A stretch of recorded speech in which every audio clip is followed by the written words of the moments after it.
Терроризм тұтастықты бұзатын қатер. В нескольких городах нашей страны прошло задержание религиозных радикалов. По данным ведомства, задержаны и взяты под стражу подозреваемых в пропаганде терроризма.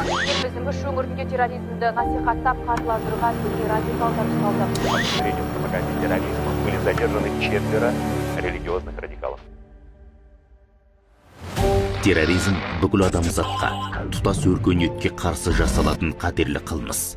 Әлемнің кез келген нүктесінде мақсатына қарай формасын, құрылымын, мазмұнын өзгерте береді.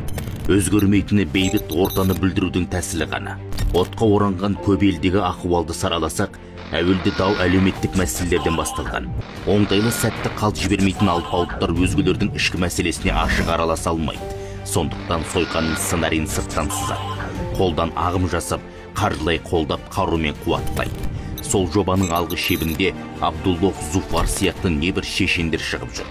Ол бүтінді бөлшектеуге бейімделген псевдоуағызшы, адамгершілікке, имандылыққа ұйытатын құндылықты саяси құралға айналдырып алған. Арандатушылық сүрлеудің барлық ойпан қыратты өткелдерінде сыналып шыңдалған.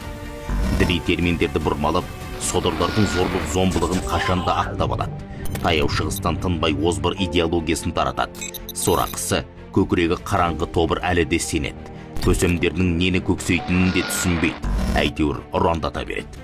Жалпы әлем күш біріктіріп, террористік ұйымдарды бүгін көрге көнбесе, ертең жеті басты аждақадай басқасы шығады. Себебі бұл қылмыстың тасасында есірткі трафигі, заңсыз қару-жарақ пен адам саудасы қызып тұр. Қиянаты көпті өлімге итермелейтін Абдуллох Зуфардың да көмейіне құм құйғанмен оны алмастыратындар табылуы кәдік. Сондықтан арандатушыларға арандап қалмаудың жалғыз жолы бірлікті бекемдеу, сенімсіз көздерден ақпарат алмау, дін туралы сөйлеп, Алланың атын айтты екен деп әлдекімнің айдағына ермеу. Сақтансаң сақтарым деген тәмсілді ойына түйген жан терроризм мен экстремизм секілді қатерден де құтылары айдан анық.